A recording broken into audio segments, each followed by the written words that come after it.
मुझे तो आश्चर्य है कि आज मैंने देखा कि चंदौली में समाजवादी पार्टी मीन्स यादव लोगों ने दलित की बारात में गए हुए लोगों को बुरी तरह पीटा। अब बात पीडीए की हो रही है। और वहीं आगरा में दलित की बारात में वहां यादवों ने बुरी तरह पीटा, सर फटा है, फ्रैक्चर हुआ है बुरी तरह। एक तरफ समाजवादी पार्टी पीडीए की बात करती है, दूसरी तरफ यादव पीट रहे हैं यादव ही पीट रहे हैं चमार को, और चमार के वोट के लिए अखिलेश परेशान है ऐसे में वो आप पे आरोप लगाएंगे, वो कहेंगे कि कानून व्यवस्था बेहतर नहीं है। भाई यादव पीट रहा है तो कानून व्यवस्था कैसे है? तो यादव पीट रहा है ना।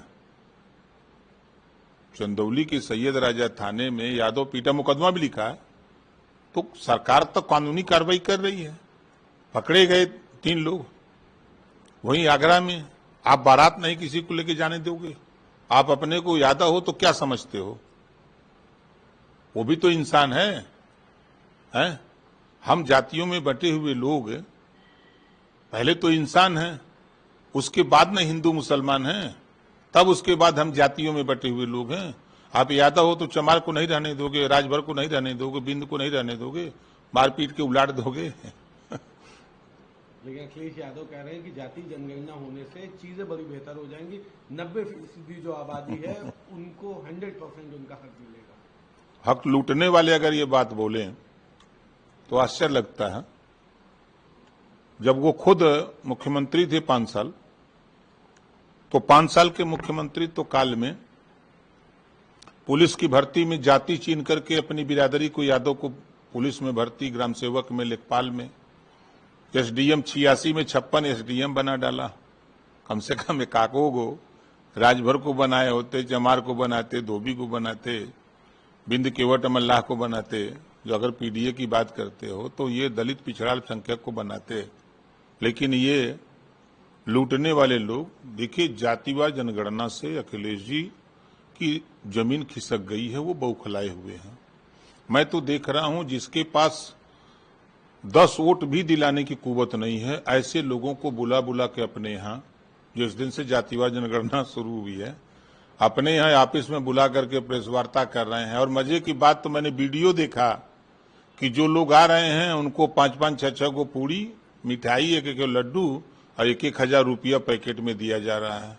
मतलब 1,000 रुपया चलो मिलेगा और वहां खाली अखिलेश जी के सामने हाजिर हो जाना। वीडियो मैंने देखा तो कोई पूछ रहे हैं पत्रकार उनकी मीटिंग में, तो कह रहे हैं कि यहाँ आए हो अखिलेश जी के यहाँ? कहे नहीं भैया, सबका साथ सबका विकास का हम लोग हैं ये भाषा बोल रहे हैं। और कई लड़के हमने वहां देखा कि वीडियो में देख रहे हैं, तो वो पूछ रहा है पत्रकार भाई कि भाई आप आए हो ओम प्रकाश? ना कहा नहीं, हम लोग ओम प्रकाश के साथ है, ऐसा ही चले आए हैं। ये हाल है उनके यहाँ आने वाले लोगों का। और जिसके भरोसे वो लड़ रहे हैं, उनका एक वीडियो हमने देखा कि जिसको एमएलए का फुल फॉर्म पता ना हो, राष्ट्रगान का कितने समय में गाया जाता, कब गाया जाता है, और उस व्यक्ति के भरोसे क्या कहा जाए। तो ये व्याकुल भारत हो गए हैं। अब व्याकुल होकर के ये बौखला गए हैं कि अब क्या होगा।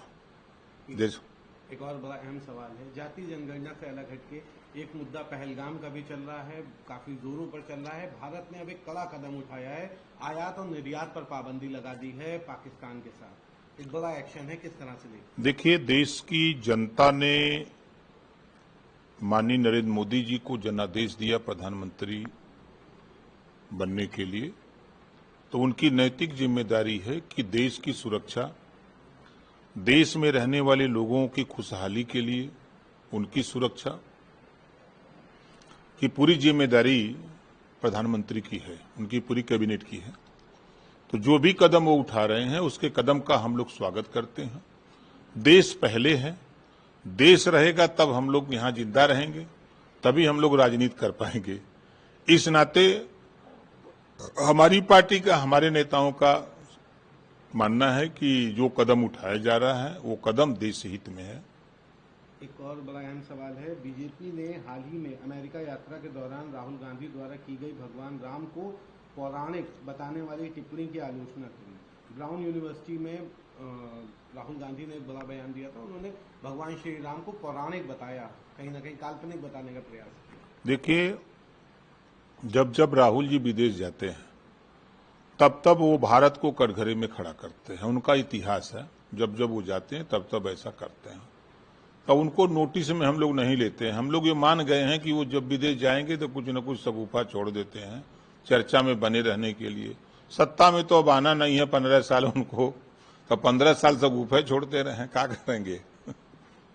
वो वैसे ही बड़ा आरोप लगा रहे हैं विपक्षी टीमों पे। उन्होंने आपकी बात कही जो आप कहते हैं कि विपक्षी दल जो है वो भारतीय जनता पार्टी की बी टीम के रूप में काम कर रहे हैं। सही कह रहे हैं, हम प्रमाण भी देंगे।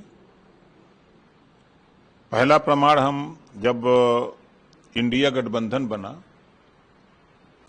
तो मायावती जी को लेने की बात कांग्रेस ने पहल की, तो अखिलेश जी ने कहा कि वो आएंगे तो हम निकल जाएंगे। मतलब ये गठबंधन मजबूत ना हो, कमजोर रहे और माननीय नरेंद्र मोदी जी प्रधानमंत्री बने, ये मंशा अखिलेश जी की एकदम सामने। अब दिन में खिलाफ, रात को गुलदस्ता लेके मिलते हैं। अभी राज्यसभा में आपने देखा, झटके से राम गोपाल जी गए और एक चीट थमा करके अमित शाह जी को चल दिए, कोई देखे न। लेकिन वहां तो कैमरा लगा है चारों तरफ, वो तो त्रिनेत्र खींच रहा है फोटो। अब का दिए, सवाल खड़ा होता है ना। अब समाजवादी पार्टी के लोग अपराधी को बचाने के लिए आके मुख्यमंत्री से मिल सकते हैं, राम गोपाल जी, सब लोग जान रहे हैं। लेकिन वहीं जब पिछड़े दलित के अधिकार की बात आती है, उनके साथ अन्याय अत्याचार की बात आती है, तब वो खड़े नहीं होते हैं। ये सिर्फ वोट के लिए, ये वोट की राजनीति करते हैं लोग। ओवैसी जी जो कह रहे हैं वो सही कह रहे हैं कि वही कांग्रेस के लोग भाजपा में सरकार बना रहे हैं, वही सपा के लोग। अभी मिल्कीपुर का चुनाव आपको बूथ वाइज में बता दूंगा कि जिन जिन बूथों पर अकेले यादव का वोट है वहां बीजेपी जीती है। ये क्या साबित करता है? ये तो साबित है ना कि समाजवादी पार्टी धीरे से कि भाई उनको जिताओ, हम चिल्ला रहे हैं, हमको सुरक्षित रहना है, ये चीजें हैं। एक आखिरी सवाल है, कांग्रेस अध्यक्ष मल्लिकार्जुन खड़गे ने प्रधानमंत्री नरेंद्र मोदी पर सवाल उठाया। उन्होंने कहा वो राजधर्म नहीं निभा पाए, चाहे वो पहलगाम की घटना हो या इस तरह के तमाम मुद्दों को लेकर के उन्होंने उनके ऊपर सवाल किया। देखिए, सुपुआ तो सुपुआ चलनिया बोला जकरे 72 छेद। 60 साल के शासन में क्या क्या उन लोगों ने नहीं किया। आतंकवादी को जहाज में बैठा करके पहुंचाए, भूल गए वो लोग? उनके जमाने में उठा के देखें, जहां देखो तहां दंगा कर्फ्यू लगते थे। आज मोदी जी के राज में बड़े पैमाने पर, हम तो यूपी में हैं, यूपी में आप देखिए, देश में अगर उठा के देखिए तो छिटपुट घटनाओं को छोड़ दीजिए, तो उनके जमाने में अगर 100 कर्फ्यू लगते थे तो आज के समय में वो 1% रह गया है। 99% सुधार आया है। ये उनको नहीं दिखाई देता है।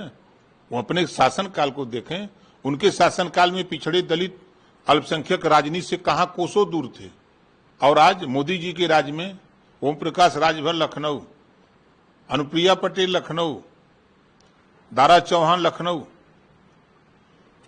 केशव मौर्य लखनऊ, ये मंत्री बन करके समाज का भला कर रहे हैं। और उनके राज में क्या था? पता ही नहीं था। कांग्रेस के राज में पता ही नहीं था कि हम लोग किस दिशा में जाएं। तो यहां सबका साथ सबका विकास की बात हो रही है, सबके अधिकार की बात हो रही है, और सभी लोग अमन चैन से हैं, खुशहाल हैं। कोई भी कानून अपने हाथ में लेने की कोशिश कर रहा है तो कानून उसके साथ मजबूती से काम भी कर रहा है।